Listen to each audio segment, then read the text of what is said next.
Welcome to the Commvault channel. In this video, we will discuss Commvault user administration and security. Please like, share, comment or suggest. Subscribe for more videos. And you can follow us on Instagram. Each user who perform functions within the CommCell environment must have a CommCell user account as a local user, or be a member of a domain as an external user registered with the CommCell environment. Each CommCell user should have a full or a restricted set of capabilities to view entities and or perform tasks. User accounts are created for users who need to access the system. You must have, add, delete, and modify a user permission to create a user.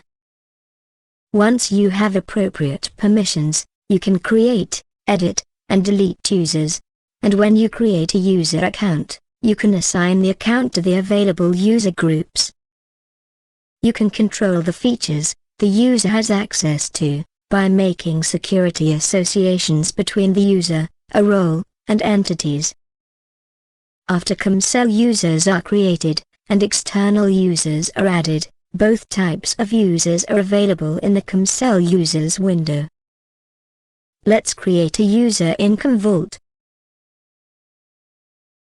Log on to Commvault with user who has appropriate permissions to create user account.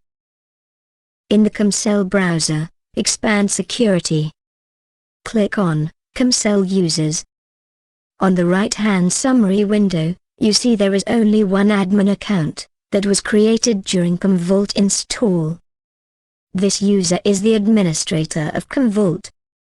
Right-click on the CommCell users for shortcut menu options. From here you can select Create New User. You get the same options when you right-click in the summary window.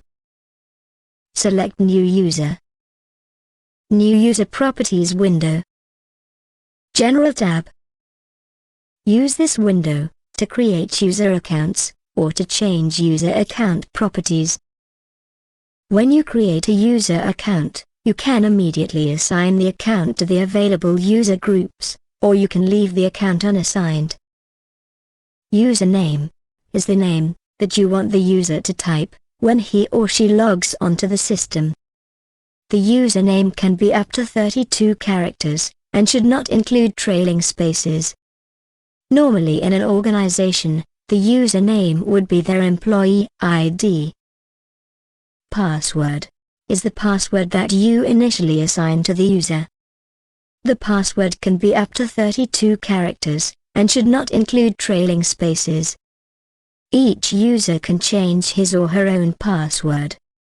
We will discuss how to set strength requirements for passwords in a bit. Confirm password is to reconfirm of the password. Full name is the real name of the person to whom the account is assigned. The full name can be up to 32 characters and should not include trailing spaces. Email ID is the user's email address. This will be used for communication, like sending alerts, scheduled reports, etc. Description is some descriptive information about the user, for example, ticket number, department, etc. Enabled is selected by default, which means the user account is enabled, and the user can log on to the CommCell console and utilize all assigned rights. If this option is unchecked or cleared, the user account is disabled, and that user cannot log on to the CommCell console, and also prevents that user from utilizing all assigned rights. Age password in N days. Enabling this option allows you to set the number of days for which the password is to remain valid. At the end of this period, the user is prompted to enter a new password for their account. A password age of 1 day means that the password expires at midnight of the present day. This is one of the security measures where the organizations appreciate it to be enabled. If you are using a domain account, whether passwords are managed by Active Directory or by company policies, this will not take into effect. We will discuss about it later in this video, or next. If this option is cleared or disabled, the user password never expires. Inherit user group quota settings. Select this option to be limited to the quotas set for groups the user is a member of. With this option enabled, the Enforce Quota option is disabled. Uncheck or clear the option to see these options enabled. Enforce File System Quota.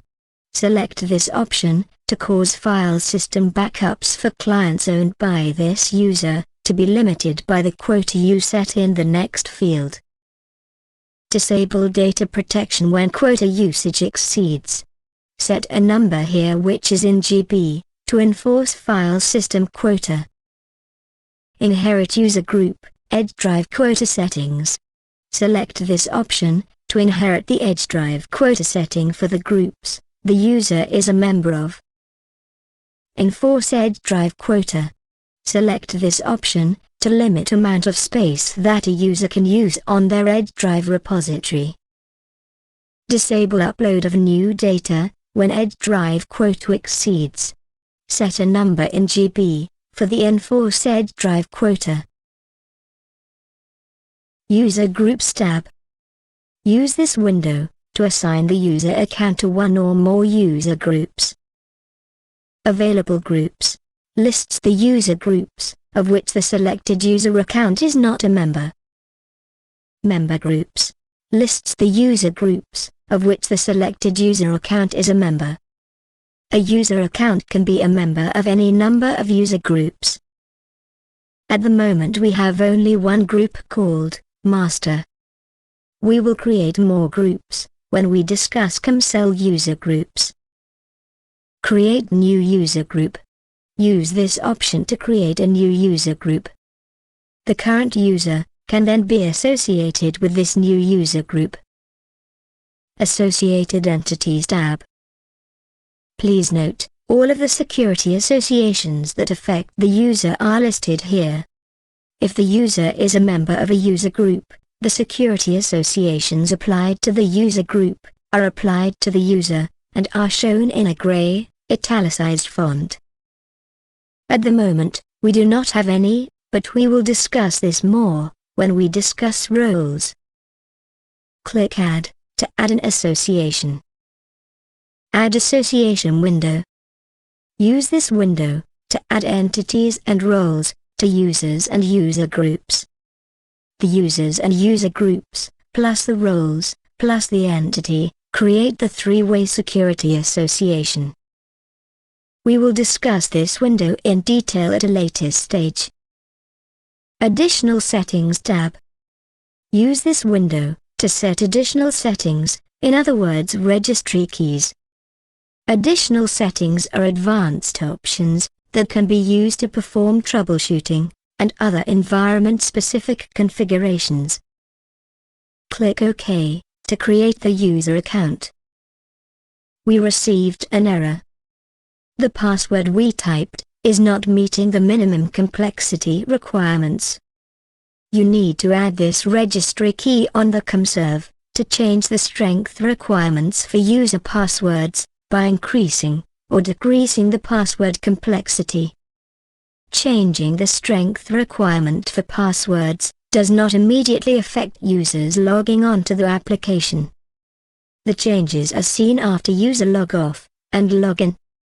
When a user is created or updated, the password strength is enforced. In the registry, set the desired value to enforce the complexity strength. For now, we will not create the registry, but change the password itself. Once done, click OK. The user account is created successfully. Please note, this user is not added to any user group, nor to any entity, or a role is assigned.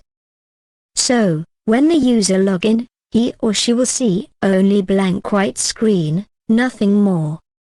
Also, If you notice the logged in user is showing green color, and logged off user shows as grayish. We will end this video here. In our next video, we will continue discussing other topics. Please hit the like button if you like this video, and subscribe to our channel if not already done so. Thank you.